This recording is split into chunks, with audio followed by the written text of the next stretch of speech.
अस्सलाम वालेकुम। आप यूट्यूब चैनल देख रहे हैं और मैं नाहिद हूँ।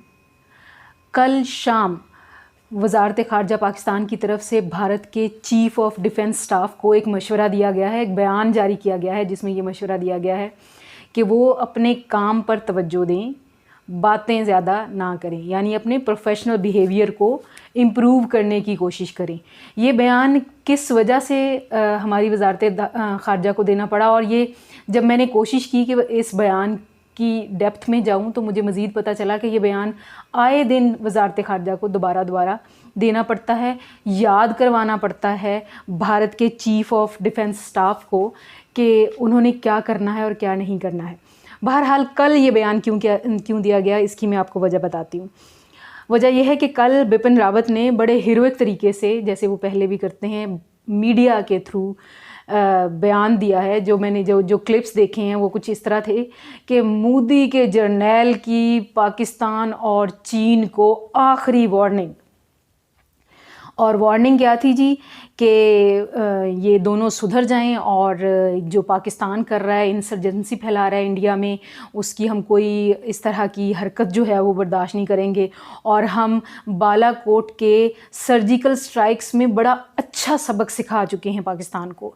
तो बालाकोट के सर्जिकल स्ट्राइक्स असल में क्या थे, ये वैसे तो बहुत सारी दुनिया जानती भी है, ये जो नहीं जानते उनके लिए मैं ये आसान बना के कुछ बताना चाह रही हूँ कि बालाकोट में भारत ने, इससे पहले पुलवामा का इंसिडेंट हुआ, पुलवामा में एक्यूज़ किया गया, इल्ज़ाम लगाया गया पाकिस्तान पे कि पुलवामा का जो 40 इनकी अफवाज के जो ऑफिसर्स, सिक्योरिटी इदारे के ऑफिसर्स जो है उनकी डेथ्स हुई थी, वो पाकिस्तान इन्वॉल्व था उसमें। हालांकि अभी तक, आज की तारीख तक कोई सबूत नहीं आया है। खैर, उसको बेस बनाकर 25 और 26 फरवरी की रात को भारतीय जो फ़ज़ाई सूरमाज थे वो आए हैं और एक ख़ाली जगह पर बॉम्ब एक गिराकर तो भाग गए हैं। और साथ में पूरी दुनिया को वो वीडियोज़ रात की जो एक बॉम्ब गिराने की थी वो दिखा के बताया कि जी हमने एक मिलिटेंट कैंप जो है उस पे गिराया है बॉम्ब और उसको उड़ा दिया है। अलल सुबह पाकिस्तान की ISPR ने, मिलिट्री ने, जितना मीडिया हो सकता था सारा उसको वहाँ पे बुलाया और दिखाया कि जी ये देखें कौन सा मिलिटेंट कैंप था यहाँ जो ये उड़ाने की बातें करें। एक खाली जगह पे बॉम्ब फेंका गया था। बहरहाल साथ ही पाकिस्तान ने ये भारत को बताया कि हम इसका जवाब देंगे। और किस तरह जवाब देंगे, मतलब ये कहा गया कि भारत हमारी सरहद के अंदर आके उसने ये एग्रेशन किया और हम इस एग्रेशन का जवाब देंगे। और जवाब क्या दिया गया?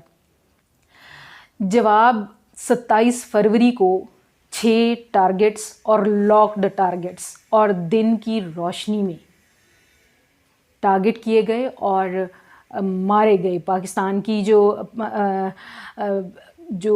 हवाबाज थे वो भारत की सरहद में गए हैं और उन्होंने 6 अलग अलग टारगेट्स पे मारा है, बॉम्ब्स गिराए हैं। और लॉक्ड टारगेट्स थे, रात के अंधेरे में ऐसे ही जाके कुछ इधर उधर गिरा के नहीं आ गए थे हमारे जो हवाबाज थे। और एरियल कॉम्बैट में भी 2 तैयारे गिराए गए थे भारत के। एक तैयारा जो है वो भारत के अंदर गिरा था उस तरफ सरहद के, और दूसरा तैयारा हमारी तरफ गिरा था। और वो वही तैयारा था जो अभिनंदन जो है वो आए थे और हमने चाय शाय पिला के तो वापस कर दिया था, क्योंकि हमने जो करना था वो कर लिया था। उसके बाद भारत ने कोई जवाब नहीं दिया। ये कहा कि एग्रेशन की गई है, लेकिन हम अच्छी विल की वजह से इसका जवाब नहीं देंगे पाकिस्तान की तरफ से। यानी भारत ने ये एक्सेप्ट किया कि पाकिस्तान गया है, उसकी सरहद के अंदर जाके उसका जवाब देकर आया है। पाकिस्तान ने भी ज़ाहिर है एक्सेप्ट किया था, ज़ाहिर है हमने एक्सेप्ट किया था कि हमारी सरहद में आए हैं, तो इसका जवाब हमने 27 फरवरी को इसलिए दे दिया था। इसके अलावा अगर आपने इस पर मज़ीद एनालिसिस, अंदर की सिचुएशन भारत की क्या थी कि क्यों उस एग्रेशन का, जो उन्होंने कहा कि पाकिस्तान ने एग्रेशन किया है, क्यों जवाब नहीं दिया फिर भारत ने। एक वीडियो आप ज़रूर यूट्यूब करें, प्राविन सोहनी एक्स इंडियन मिलिट्री हैं ये, इनका एनालिसिस है India can not debtor Pakistan के नाम से। ये वीडियो मौजूद है, India can not debtor Pakistan के नाम से मौजूद है। SRI की ये वीडियो है, उसमें वो बता रहे हैं कि ना पॉलिटिकल विल थी और ना ही हम इतने इक्विप थे कि पाकिस्तान को जवाब दे पाते। यानी जो डेटरेंस का एक वो पैराडाइम शिफ्ट और ये और वो इतने बड़े बड़े दावे किए जाते हैं, उनमें से कुछ भी नहीं था। इनफैक्ट भारत के अंदर भी ये बात ये अंडरस्टैंड की जाती है अब कि वो डेटरेंस जो है वो कॉम्प्रोमाइज़ हुई थी, उसको तक़वियत नहीं मिली थी। अच्छा जी, अब जो इस तरह के ऐलान हैं, एक तो पाकिस्तान की तरफ की बात हो गई, फिर चाइना की तरफ की बात भी मैं करती हूँ। चाइना और भारत के दरमियान लद्दाख में क्या चल रहा है, सब लोग न्यूज़ को फॉलो भी कर रहे हैं, लेकिन जो सूरमाओं के सीना के जो वो हैं सिपा सलार हैं, वो इस तरह के बयान आखिर देते क्यों हैं और आए दिन उनको क्या ज़रूरत पड़ जाती है इस तरह के बयानात की। तो मुझे ये लगता है, मुझे एक लतीफ़ा याद आ रहा था कि पाकिस्तान की तरफ से भी एक तो उनको क्या बेइज्जती उठानी पड़ी with in their own country भी और इंटरनेशनली भी, और पाकिस्तान ने तो उनके मुंह पे तमाचा जो मारना था वो मार दिया। एक तो वो, और दूसरा मुझे वो लतीफ़ा लिटरली याद आ रहा था इब के मार वाला, कि अब आप फिर एक दफ़ा एक थप्पड़ खा के तो दोबारा खड़े होकर कह रहे हैं कि इब के मार में फिर मैं बताऊंगा। दूसरी तरफ चाइना है, चाइना का एक तो न्यूज़ में भी आप सब सुन रहे होते हैं, और दूसरा मैं आपको बताऊं कि PLA इस वक्त तक 1000 स्क्वायर किलोमीटर ऑफ लद्दाख, यानी 1000 मुरब्बा किलोमीटर एरिया लद्दाख का ले चुकी है इंडिया से चाइना। तो अगर कहा जाए कि ये बेचारे जो बिपिन रावत साहब हैं, ये ऐसे ही बयानात देते रहते हैं, तो ये ऐसा नहीं है, इसके पीछे वजह है। इनसे पाकिस्तान के ख़िलाफ़ डेटरेंस नहीं चलाई गई, इनसे लद्दाख नहीं संभाला गया। ये तो मैं बाहर की सरहद की बात कर रही हूँ, इनके अपने भारत में क्या हो रहा है अभी मैं वो बताती हूँ आपको। भारत में इस वक्त लगभग 25 अलहदगी पसंद तहरीकें चल रही हैं, वो काउंटर नहीं हो रही, वो रोकी नहीं जा सकती, और हमें ये धमकियां देते हैं सिंध और बलूचिस्तान के अलग करने की। ये पहले अपने जो रेड कॉरिडोर है ना उसको संभालें। रेड कॉरिडोर का शायद आपने नाम पहले सुना हो, बहुत से इंटरनेशनल रिलेशंस के स्टूडेंट्स या जो डिफेंस को जानने वाले लोग हैं, पढ़ने वाले लोग हैं, सुनने वाले लोग हैं, वो जानते भी हैं। और आप जानते हैं कि ये एक तहरीक है, 2004 से जो ज़्यादा इसने काम पकड़ लिया है, ज़्यादा ज़ोर पकड़ लिया है, इनकी एक अपनी आर्मी है विद इन इंडिया।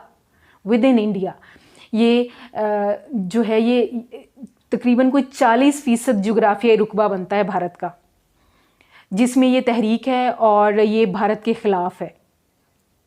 और ये वही लोग हैं जो रेड के नाम से एक कॉनोटेशन आ रही है, ये वही लोग हैं जो 1967 या कुछ इस टाइम पे ये कम्युनिस्ट पार्टी के साथ थे, और उस वक्त ये उसी से ही चलते आ रहे हैं। ये माओ तहरीक इसको कहते हैं, और इस तहरीक के साथ निमटने की हिम्मत भी नहीं है फ़ौज में ना वहाँ के सिपाही में। इनफैक्ट ये उन एरियाज़ में, जिन एरियाज़ में उनका कंट्रोल है, उनकी अपनी आर्मी है और गोरिल्ला आर्मी है।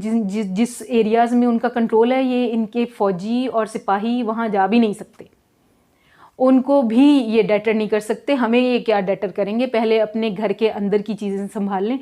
और उस पर मज़ीद ये कि ये जो तहरीक है, ये जो मैंने बताया कि 40% जोग्राफियाई हिस्सा बनता है भारत का, कुल भारत का, जिस पे ये तहरीक फैली हुई है, उसको जो भारत के अंदर रहने वाले लोग हैं वो भी काफ़ी हद तक जो है वो लेजिटिमेट समझते हैं, और बहुत कम परसेंटेज ऐसी है जिन इलाकों में वो तहरीक मौजूद है, बहुत कम परसेंटेज ऐसी है लोगों की जहां उस तहरीक को उतनी मकबूलियत हासिल नहीं है। ये तो मैंने बात कर दी भारत के अंदर की भी, और भारत की चाइना के साथ बॉर्डर की भी, और हमारे अपने साथ बॉर्डर की भी। और उससे अगली बात, जो मैं कल से एक ट्वीट है जो रीट्वीट बार बार हो रहा है, और वो क्या हो रहा है कि जो बाइडेन का जो स्टेटमेंट है, जो एक स्टांस है कि भारत ने ह्यूमन राइट्स के एंड पे ठीक प्ले नहीं किया, उसका किरदार जो है वो, इसका रोल जो है वो ठीक नहीं है, उसको सराहा नहीं है।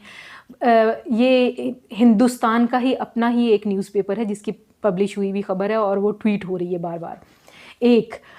तो जो एक फाशिस्ट ट्रंप जो हैं वो साथ चलते रहे हैं मोदी के, तो वो एक तक़वियत जो मिली हुई थी वो भी एक कट होती नज़र आ रही है।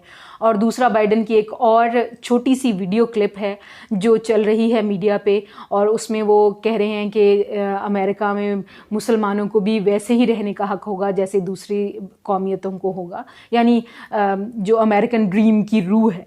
तो इन सारी चीज़ों के बाद समझ आता है कि बेचारे जो बिपिन रावत साहब हैं, उनके पास रहा सहा एक सिर्फ मीडिया ही तो रह जाता है जो उनको हीरो बना के मोदी का जर्नैल कह सकता है। तो मोदी साहब और जर्नैल साहब की जो बातें हैं वो सिर्फ बातों तक ही हैं और महजूज़ हो सकते हैं हम इससे, और इब के मार का फार्मूला जो है इस पे अप्लाई करके इसको एंजॉय भी कर सकते हैं। इसके साथ ही नाहिद अख्तर को दीजिए इजाज़त। अल्लाह ने के बाद।